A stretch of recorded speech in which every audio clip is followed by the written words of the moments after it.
The high-income poverty trap. Rich on paper, broke in reality. Soft, thoughtful intro music, low, warm, not aggressive. Opening hook. Let me tell you about two friends. Both are 34 years old. The first one, let's call him Mark. Mark makes $240,000 a year. He drives a black BMW X5. His apartment has floor-to-ceiling windows and a view of the city skyline. He wears a watch that costs more than some people's cars. Every time you see him on Instagram, he's at a rooftop bar or a sushi omakase or a weekend getaway in Cabo. The second friend. Let's call her Sarah. Sarah makes $68,000 a year. She drives a 10-year-old Honda Civic. She rents a small one-bedroom apartment in a neighborhood that's not trendy, but it's safe. She packs her lunch most days. She has never posted a photo of a meal that cost more than $20. Now, here's the question that doesn't make sense on paper. Last month, Mark had to borrow $400 from his parents to cover his car payment. He had less than $800 in his checking account. When his watch needed a battery replacement, $150, he had to put it on a credit card. Sarah, on the other hand, just made her final student loan payment. 3 years early. She has $43,000 in a high-yield savings account. She maxes out her Roth IRA every year. And last week, her car needed $1,000 in repairs. She paid cash. Didn't flinch. Mark earns 3.5 times what Sarah earns. But Mark is broke. Sarah is not. And here's what will bother you for the rest of this video. Mark is not an exception. Mark is not bad with money because he's stupid or lazy or irresponsible. Mark is your coworker. Mark is your cousin. Mark might be you. Because Mark fell into something that nobody talks about. Something that looks like success. Feels like success. Even smells like success. But it's a trap. Reframe. This isn't a video about budgeting. It's not about cutting out coffee or making spreadsheets or using the 50-30-20 rule. This is about something much more dangerous. This is about the gap between what you earn and what you keep. And more importantly, the gap between what you think wealth looks like and what wealth actually looks like. Most people believe that high income solves money problems. They believe that if they just made more, everything would be fine. The math would work. The stress would disappear. That belief is wrong. And that belief is keeping millions of high earners trapped. Not in poverty. In something worse. High-income poverty. The condition where you make more than 90% of the country but you live paycheck to paycheck. Where you have the lifestyle of a rich person and the net worth of someone who just graduated college. Where you are rich on paper and broke in reality. Promise. Over the next 20 minutes, I'm going to show you the 10 rules that separate people who look rich from people who actually are rich. These are not motivational rules. These are not believe in yourself rules. These are uncomfortable, unglamorous, deeply counterintuitive rules. The kind that successful people learn the hard way, usually after losing a lot of money, or a lot of sleep, or a lot of freedom. By the end of this video, you will see exactly why high income destroys some people and saves others. And you will never look at a luxury car the same way again. Let's begin. Rule 1. Your lifestyle expands to consume your income. And it does so faster than you can feel. This is the most important rule in personal finance. and almost nobody understands it until it's too late. Here's what happens. You graduate. You get your first job. You make $50,000. You live in a modest apartment. You drive an old car. You're fine. You're not rich, but you're not struggling. Then you get a raise. $65,000. Suddenly you have an extra $15,000 a year. What do? Most people don't save it. They don't invest it. They upgrade something. A better apartment. A newer car. Eating out 3 times a week instead of once. A gym membership with a pool. A vacation that requires a plane instead of a drive. The lifestyle expands. But here's the killer part. It doesn't feel like an expansion. It feels like normal. It feels like what you deserve. It feels like the bare minimum for someone at your level. Now you're making $80,000. You upgrade again. $100,000. You upgrade again. $200,000. You upgrade again. At every step, your expenses rise to match your income. Not exactly, they rise slightly less than your income, so you feel like you're making progress. But you're not. Because when you make $50,000, you save maybe 2%. When you make $200,000, you save maybe 5%. The percentage stays tiny. The lifestyle just gets more expensive. But here's what most people miss. The trap isn't that you're spending too much. The trap is that your definition of necessary keeps moving. What felt like luxury at $50,000 feels like survival at $200,000. You genuinely believe you need that nicer apartment. You genuinely believe you need that car. You genuinely believe you cannot go back. And you're wrong. Rule 2. Monthly payments hide the true cost of everything. Let me ask you something. How much does your car cost? If you answered $650 a month, you have already fallen into the trap. The monthly payment is a lie. It's a beautiful, seductive, socially acceptable lie. Because $650 a month sounds like nothing. It sounds like a utility bill. It sounds manageable. But let's do the real math. $650 a month, for 60 months, is $39,000. Plus interest. Plus maintenance. Plus insurance. Plus the fact that the car loses half its value the moment you drive it off the lot. The real cost of that car is not $650 a month. The real cost is the $50,000 you will never see again. The real cost is the 5 years of payments. The real cost is the freedom you gave up. And here's where it gets worse. The monthly payment model has infected everything. Your phone. Your furniture. Your vacation. Your mattress. Your sofa. Even your groceries, with buy now, pay later. You can now finance a sandwich.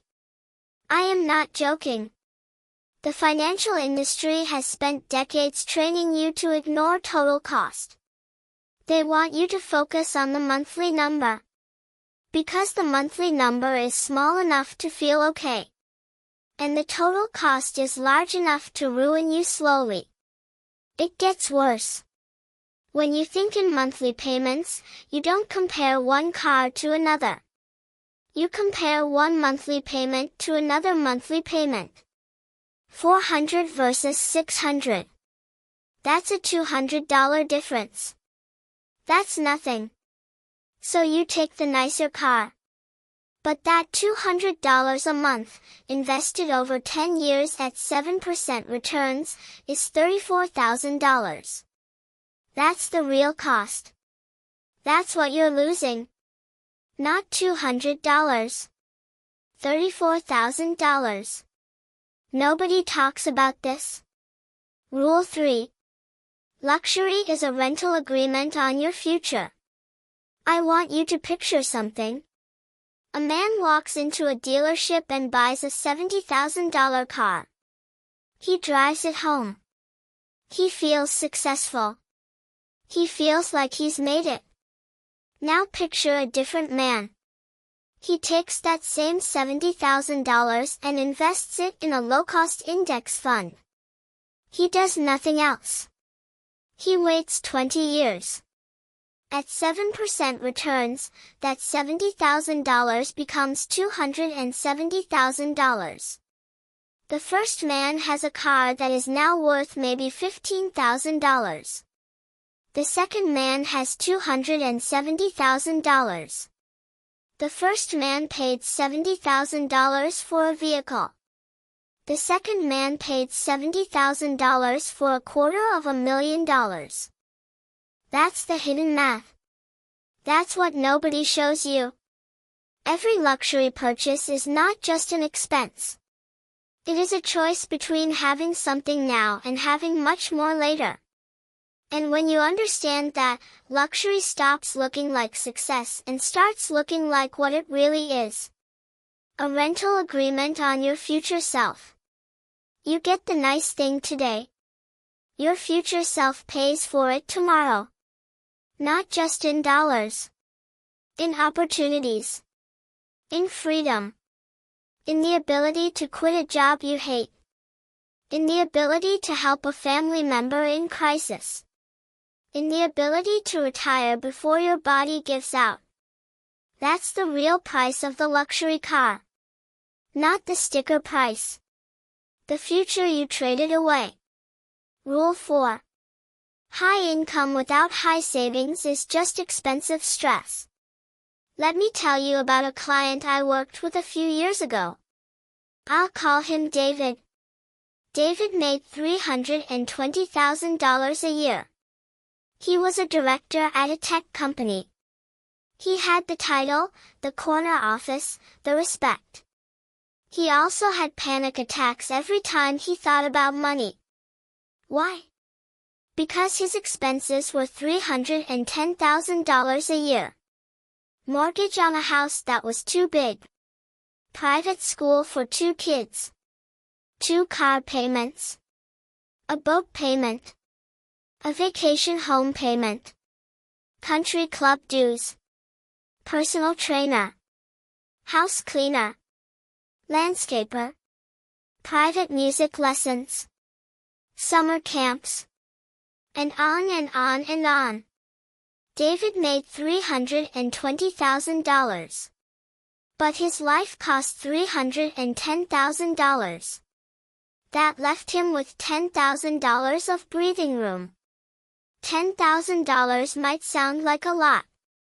But for a family with that lifestyle, $10,000 is nothing. 1 roof repair. 1 medical bill. 1 unexpected tax bill. And David is in debt.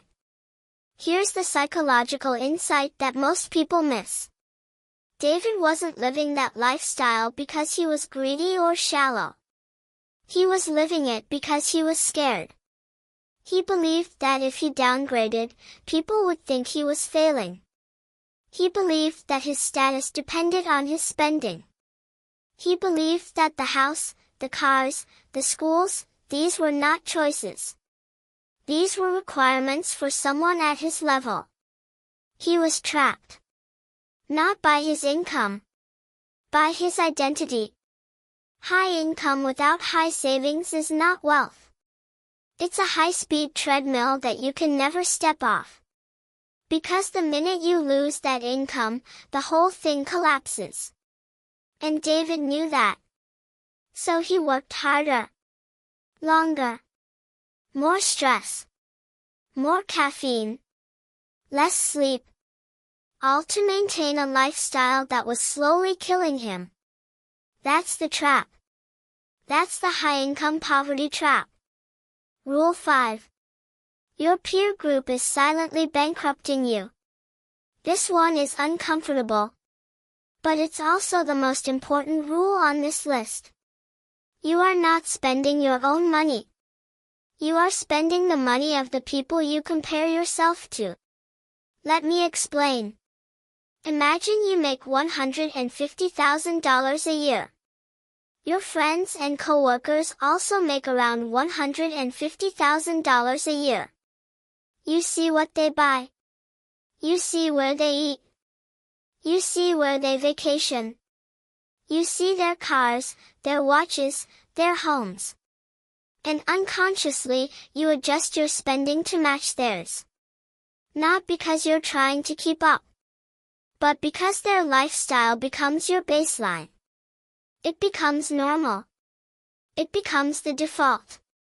So when your friend buys a $40,000 car, you start looking at $35,000 cars. That feels reasonable. That feels responsible. You're spending less than him, after all. But here's the hidden consequence. Your friend is also in debt. Your friend is also living paycheck to paycheck. Your friend is also trapped. You are both using each other as permission to spend money you don't have on things you don't need. Nobody talks about this because nobody wants to admit it. But the research is clear. Your spending is not determined by your income. It is determined by the spending of the people around you. It gets worse. Social media has expanded your peer group from a few dozen people to thousands. You are now comparing yourself to influencers, celebrities, and strangers who are either lying about their wealth or have a completely different financial reality.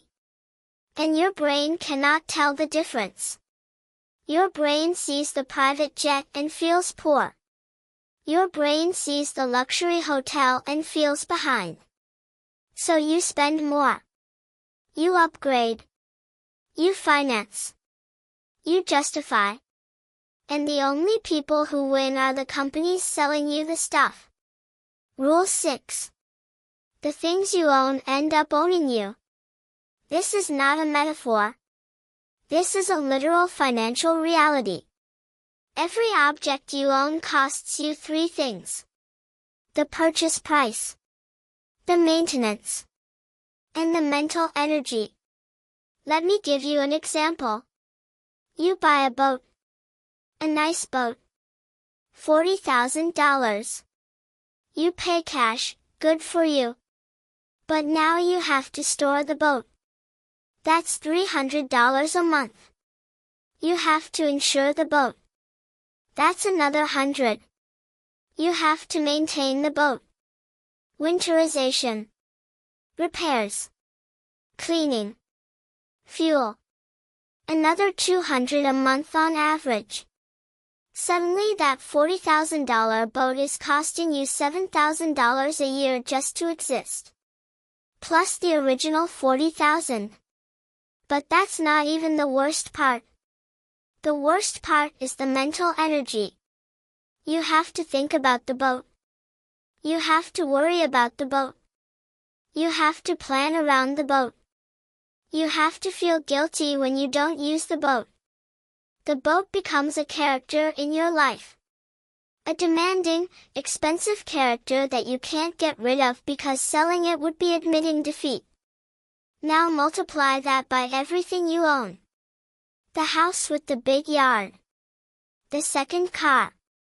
The furniture that needs to be protected from kids and pets. The gadgets that need updates and chargers and cables. The clothes that need dry cleaning. The watches that need servicing. Here's what most people miss. Wealth is not the accumulation of things. Wealth is the accumulation of options. Everything you own reduces your options. It locks you into a lifestyle. It locks you into a payment. It locks you into a job. It locks you into stress. The richest person is not the one with the most stuff. The richest person is the one who can wake up tomorrow and do whatever they want. Rule 7. You are confusing cash flow with net worth. This is the most common mistake high earners make. And it's the reason so many doctors, lawyers, and executives end up broke at 60. Cash flow is the money that comes in every month. Net worth is everything you own minus everything you owe. Most high earners focus obsessively on cash flow. They chase promotions. They chase raises. They chase bonuses. They measure their success by their salary. But here's the problem. Cash flow is an illusion. It disappears the moment you stop working. And for high earners, that moment comes earlier than you think. Burnout. Illness. Layoff. Age discrimination. It happens to almost everyone eventually. Net worth, on the other hand, is real. Net worth is the money that works for you while you sleep. Net worth is the money that doesn't care if you get fired. Net worth is the money that lets you say no. I see this all the time. Someone making $300,000 a year with a net worth of negative $50,000. Student loans.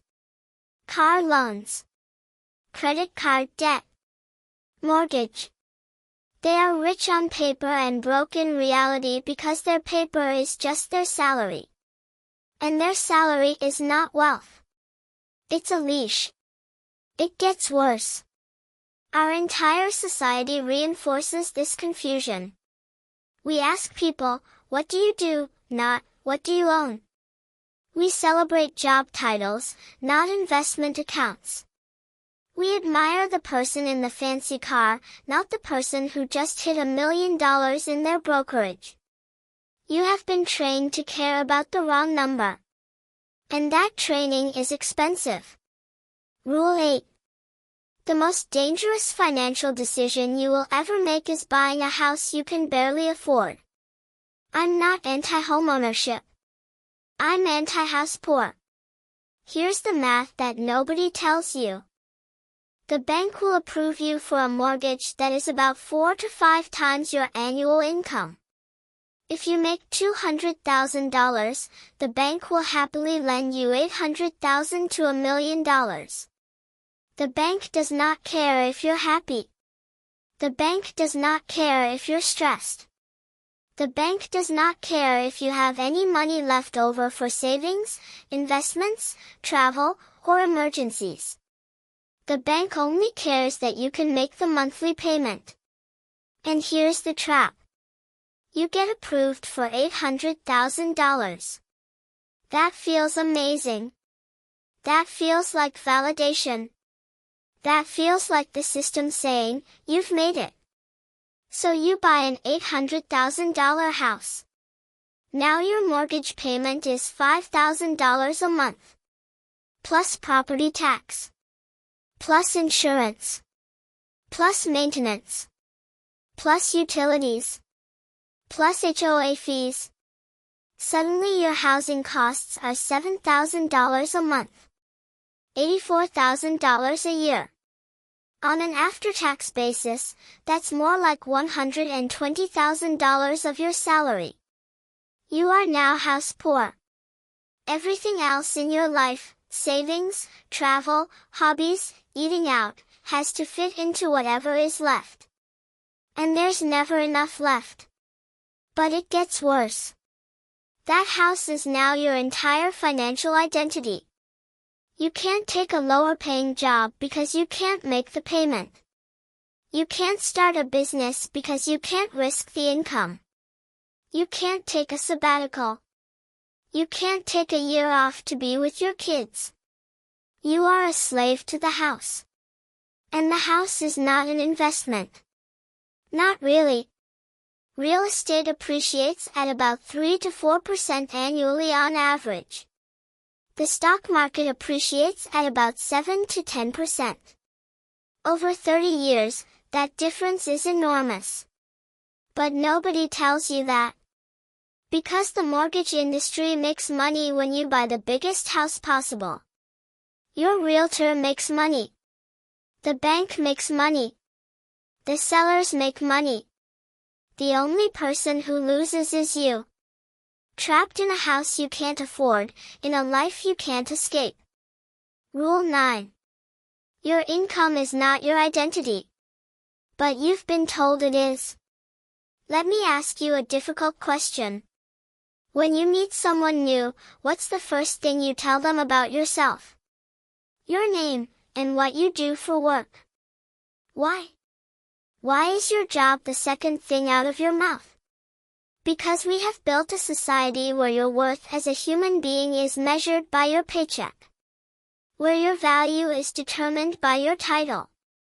Where your status is displayed through your spending. And here's the trap. When your identity is tied to your income, you cannot lower your spending. Because lowering your spending feels like lowering your status. Feels like admitting failure. Feels like going backward. So you keep spending. Even when you know better. Even when you feel the stress. Even when the math doesn't work. Because stopping would mean facing the question you're most afraid of. If I'm not my job and my salary and my stuff, who am I? I'm not done yet. The people who escape the high-income poverty trap are not the ones who make the most money. They are the ones who separate their identity from their income. They are the ones who realize that they are not their car, their watch, or their zip code. They are the ones who find self-worth somewhere else. Family, health, creativity, community, learning. And once you separate identity from income, something magical happens. You stop needing to spend. The pressure disappears. You look at a luxury car and see transportation. You look at a fancy dinner and see food. You look at a status symbol and see a waste of money. That's freedom. Real freedom. Rule 10. The only way out is to live like no one else now so you can live like no one else later. I'm going to end with a rule that sounds simple but is almost impossible to follow. To escape the high-income poverty trap, you have to do something that feels embarrassing. You have to live below your means. Not at your means. Not slightly below your means. Significantly below your means. While your friends are upgrading, you stay put. While your coworkers are buying German cars, you keep your Honda. While your neighbors are renovating their kitchens, you save. And here's why this is so hard. Because it feels like losing.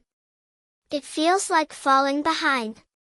It feels like admitting that you don't deserve the money you make. But here's what's actually happening.